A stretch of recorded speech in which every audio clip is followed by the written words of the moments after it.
Well, hello there, everyone. Welcome back to my channel. I go by One Chief Compadre. You're watching Chief Stocks TV, and on my channel, we talk about savings, investing, and even politics. So, a long time, I've been saying that saving money doesn't help you build wealth, and there's a lot of people who believe that as well. But I'm here to tell you that after thinking about it and looking at the numbers, it comes to find out that saving does help you build wealth. Because just imagine if you don't have any money saved, what's some of the first things you have to do in order to get something fixed, get something done, right? You're going to have money, you're going to have to pay someone, right? So just imagine using your credit card. How much interest is that? Is that 5? Is that 10? Is that 12, 15, 20%? So not only are you going to have to repay that money back, but you also have to pay back interest as well, as long as that amount is outstanding, right? So in actuality, you are building wealth, because if you just use money, you just stopped yourself from paying a large amount of interest off. So remember, it's all about more assets than liabilities, right? So you want to be on the side where the cash is, not where the debt is, right? You don't want to owe people, because the more you owe, the more interest you owe, and then more money you have to pay out, right? So that's how it works. So my whole new philosophy, my ideology, my belief is that saving money helps you build wealth, because it allows you to avoid paying on interest.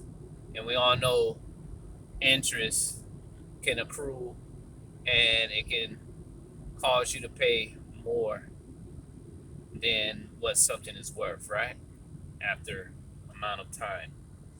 So my whole philosophy has changed on that, on saving. I think saving is one of the best things you can ever do, because even with a house, a mortgage, you have home insurance, but at the same time, you still have to fork out money to get the insurance company to come out and fix something, unless it's a serious emergency where a majority of people went through the same devastation. If not, then they're going to want you to pay a premium, right? To pay out of pocket in order for them to come and fix the problem, right? So, yeah, you have insurance, but at the same time, you still have to give out money even though you paid on the insurance. And you don't want to be keep coming out of pocket depending on how much they want for each item that is broken. So instead of using your insurance first, you may want to think about finding a handy person, or a handyman, handywoman, whatever the case may be, to allow you to save money in the long run, because you go out and look for someone who can actually do the job for much cheaper, right? So in the long run, it's better to save than just depend on home insurance, because many things break, and you don't want to keep coming out of your pocket with so much amount you have to give to your insurance company in order for them to come out and actually fix something, right? So if you can do it without them, and where you can save more money, then that's a better bet. That's why it's always good to save as much money as you can. I know they say 6 to 12 months.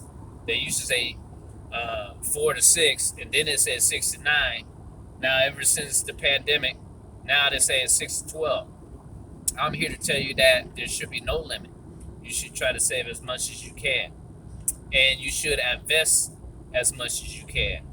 And I know a lot of people tell you that your money in the bank uh, only gives you 0.1%, and they take your money, the bank, and they give it out as a loan, and they charge 12% or higher, whatnot.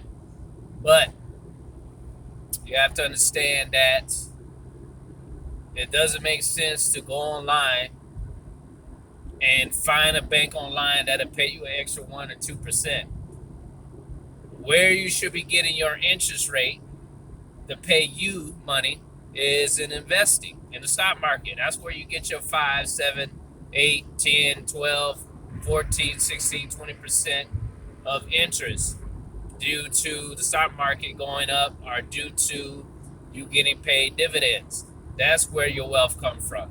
Not for going online, getting a online bank account and give you an extra 1%, 2%. That's a waste of time. You should be using that money, if you're going to use it to bring you more in interest, then you should be investing in the stock market. Now, it's up to you how you want to invest. Some people invest in options, option trading. Some invest in buying on margin.